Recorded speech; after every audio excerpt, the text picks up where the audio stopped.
The Democrat Party is an extremist organization, Sean. It's not a political party in any normal sense of the word. A political party represents Americans. It represents law-abiding citizens. All you see all day long are crazy Democrats screeching on TV on behalf of foreign terrorists, hardened criminals, and violent illegal aliens. A political party exclusively dedicated to protecting terrorists, criminals, gangbangers, and murderers. That's what they become. They had a deadline to comply with federal law and hand over the criminal illegal aliens in their custody. And so now they face not only revocation of funds, not only the loss of taxpayer support, but also potential criminal charges for harboring and smuggling. This is as real as it gets, Sean. The Department of Justice laid out to these mayors how they were breaking our laws, and they refuse to change their policy, and Attorney General Bondi is going to see this thing through to the end. Okay. I hope. Joining me now, my cynical friend, host of the Steve Deace Show, Steve Deace. Steve, you wrote a piece, great piece at The Blaze called "No Perp Walks, No Peace." I guess I'll just kind of hand the show over to you for a few minutes. What are you talking about? Well, first of all, let me just say, I think Stephen Miller, I'd pay admission to watch him message. He is a freaking Terminator. And everything he said there was gospel truth, I believe. It's the last line he said I'm unsure of. Pam Bondi is going to follow through on this. I got the Steve Carell, yikes, gif going. We'll see. I hope he's right, because he's right about everything else that he said. But as to your question, my friend, we have two primary objectives on the American right that we have to accomplish if we have any hope whatsoever of sustaining our civilization, barring divine levels of great awakening kind of revival that we saw in century past.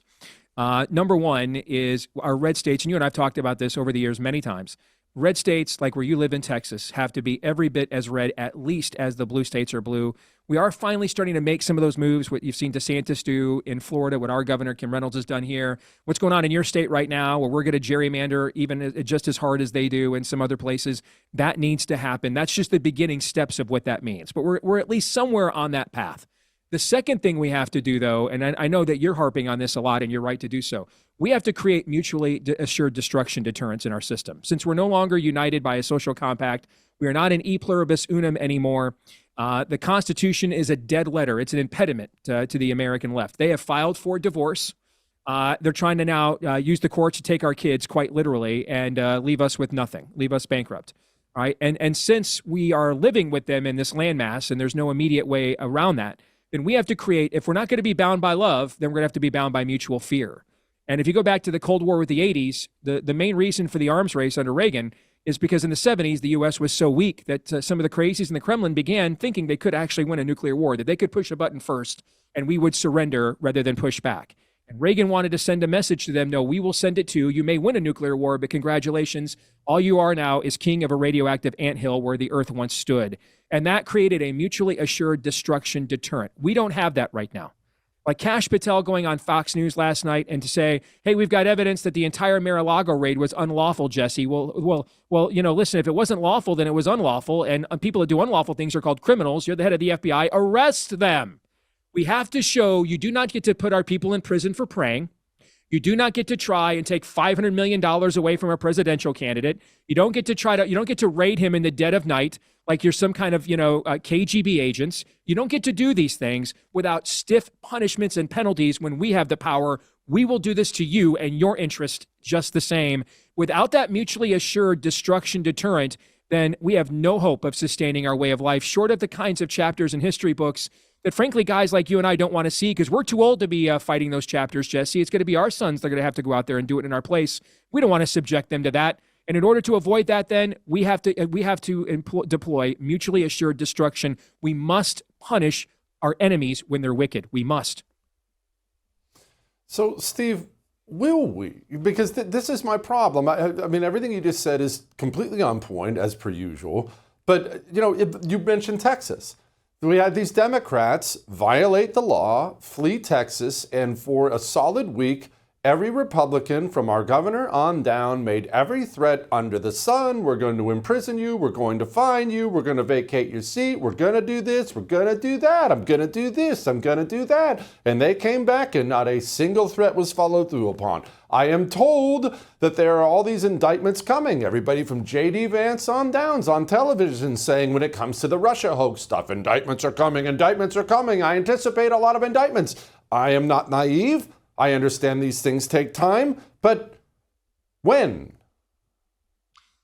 So I actually have a bit of a different spin on what happened in your home state because I have such low regard for the Texas Republican Party that I actually think this was a win because they actually got something out politically of this process. Now, they're still fighting yesterday's war. I mean, leveraging the wickedness of our opponents for a political outcome is 2005 called and wants its tactics back. All right. But your state, brother, your state GOP wasn't even doing 2005 tactics until like a month ago. I mean, you have the governor who issued the emergency proclamation at the border 2 years ago. And then, anyway, YOLO. I mean, and then did what? Nothing. Issued an emergency proclamation at his own border and then just was like, all right, hey, man, I mean, the Grand Prix is in town. I mean, Texas football, hook 'em. I mean, I did nothing. So the fact that they at least got a political, an advantageous political outcome out of the bluster is actually a step in the right direction, I would argue, for your state. Now, again, it's nowhere near where this has to go, but considering that you live in a state where the Republicans believe they have an obligation to share power in the legislature with Democrats who statewide are not any level of presence in your state whatsoever. So to at least get this out of them is a baby step here. So I actually, because my expectations were lower than even yours, I was surprised they even were able to follow through on this. Steve, I was talking in the opening about how we are in a religious war. I hate this term that woke is dead. I despise it. I know they are afraid, and I know they are a little bit on the run right now. We're gaining ground, but they're not dead because the devil isn't dead. And the people don't get a say in whether or not they choose to fight this religious war, whether they have a religion or not. The communist does, and he will fight it until his dying breath. He will. 100%. And I think that there were some comments made earlier this week from a guy I have an immense amount of respect for, and Larry Arnn over at Hillsdale. He's the head of Hillsdale College, which was founded on Christian principles and values right there in its charter. And for whatever reason, I have no idea why, that we're going to have some like post-Enlightenment era debate about what does it mean to have a Christian nation. We have all these different Christian denominations and sects, and they don't all agree with everything, and they've been fighting each other, since the Reformation in battlefield. So how do we have liberty and tolerance?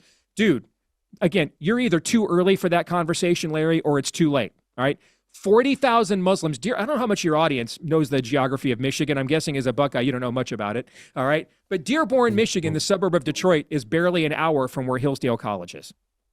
And 2 days before Larry Arnn made these comments, 40,000 Muslims just walked right across Larry Arnn's front lawn, Jesse, to go down to downtown Dearborn and declare fatwa and Allah is God and Muhammad is his prophet and sing the praises of Sharia law in a scene that looked like it was downtown Cairo, downtown Tehran. No, it was a suburb of Detroit, Michigan.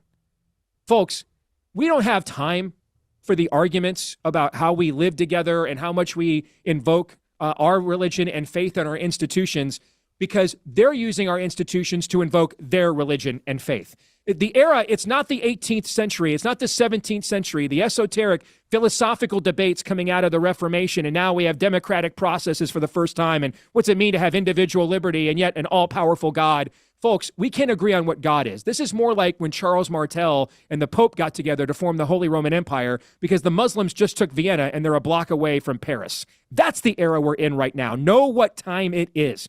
And if you do not know what time it is with the Islamists, then we're doomed. And if the head of Hillsdale College doesn't get it, which is maybe the most important scholastic institution our side has left, then I can't even imagine how few of our actual thought leaders understand where we are.